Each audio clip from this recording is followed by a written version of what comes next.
Assalamualaikum warahmatullahi wabarakatuh. Hai semuanya, kembali lagi dengan saya Jelia.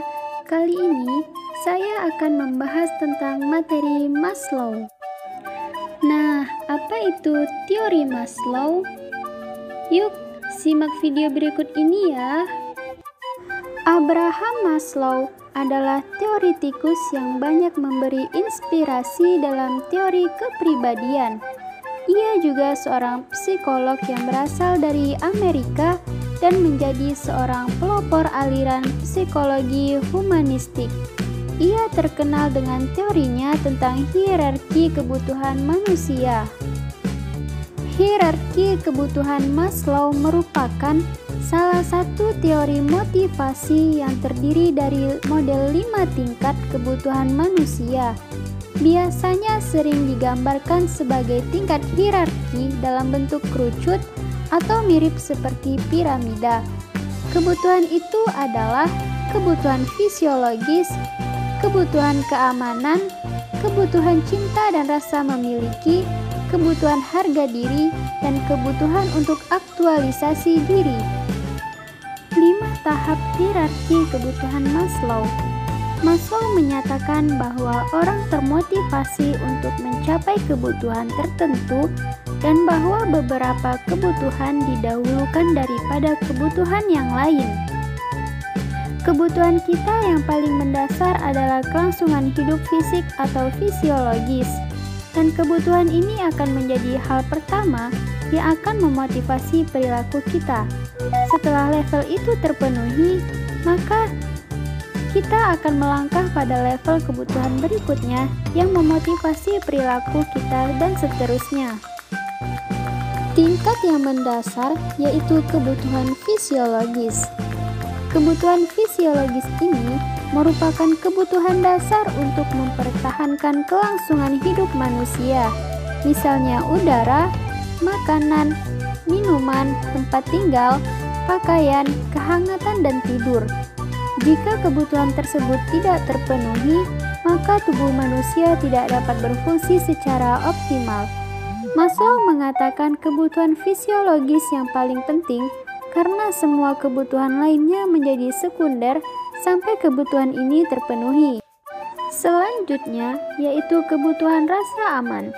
Selain kebutuhan fisiologis individu terpenuhi, maka seseorang akan naik pada kebutuhan akan rasa aman yang menjadi penting.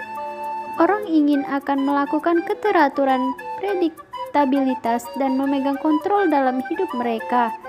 Kehidupan ini dapat terpenuhi oleh keluarga dan masyarakat. Kebutuhan akan cinta dan rasa memiliki. Setelah kebutuhan fisiologis dan rasa aman terpenuhi, kebutuhan manusia tingkat ketiga adalah kebutuhan sosial yang melibatkan perasaan memiliki. Contoh kebutuhan memiliki antara lain persahabatan, ketentraman, kepercayaan, dan penerimaan. Menerima dan memberi kasih sayang dan cinta. Kebutuhan penghargaan. Kebutuhan ini merupakan kebutuhan tingkat keempat dalam hierarki kebutuhan Maslow yang mencakup harga diri, pencapaian, dan rasa hormat. Maslow mengklasifikasikan kebutuhan penghargaan menjadi 2 kategori, yaitu penghargaan untuk diri sendiri dan keinginan untuk reputasi atau rasa hormat dari orang lain.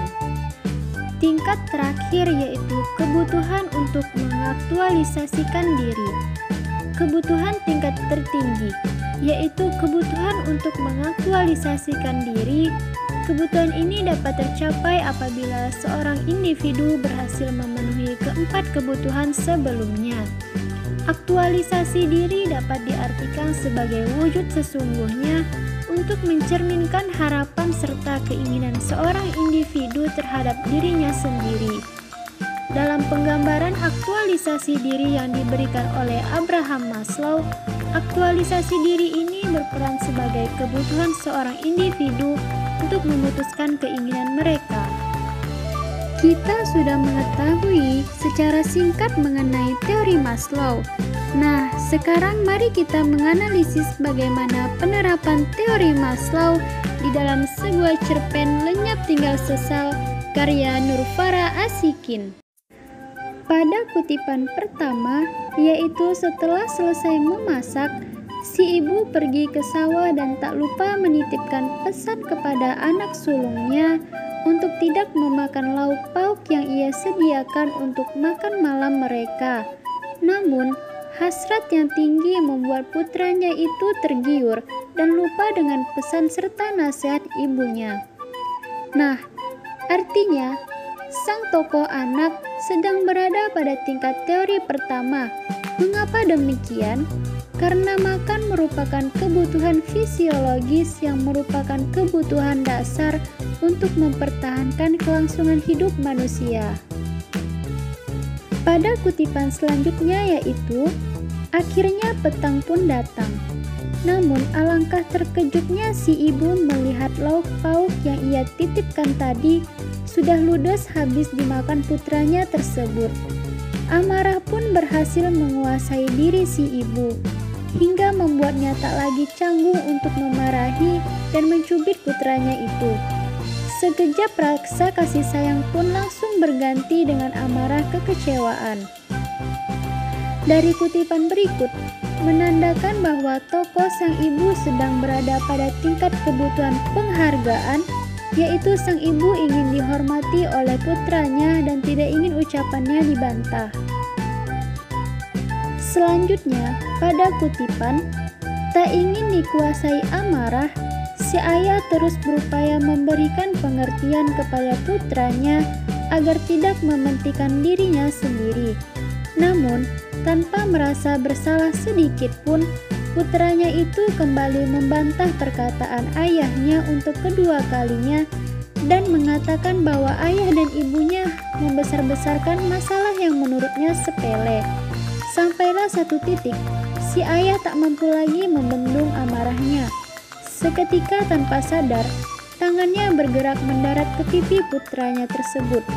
Tamparan pun berhasil mendarat mengenai pipi putranya itu. Seketika badan anak si sulung itu menggigil dan menatap mata sang ayah ibunya dengan amarah dan penuh kebencian. Dari kutipan berikut juga menandakan bahwa tokoh ayah berada pada kebutuhan penghargaan, karena sang ayah menginginkan putranya untuk menghormati orang tuanya, karena seharusnya seseorang anak tidak baik untuk membantah perkataan orang tuanya.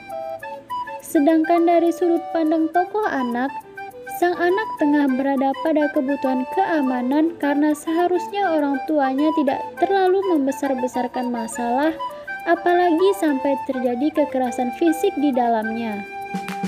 Dan terakhir pada kutipan, dengan wajah marah, putranya itu pergi sambil mengatakan bahwa ia sangat membenci ayah dan ibunya. Nah, pada kutipan di atas, menandakan bahwa tokoh anak sedang berada pada kebutuhan kasih sayang. Karena ia merasa tidak mendapatkan kebutuhan kasih sayang dari keluarganya, oleh karena itu ia pergi meninggalkan ayah dan ibunya. Nah, sekianlah pembahasan tentang teori Maslow pada cerpen Lenyap Tinggal Sesal karya Nurfara Asikin. Semoga apa yang saya sampaikan bermanfaat. Terima kasih. Assalamualaikum warahmatullahi wabarakatuh.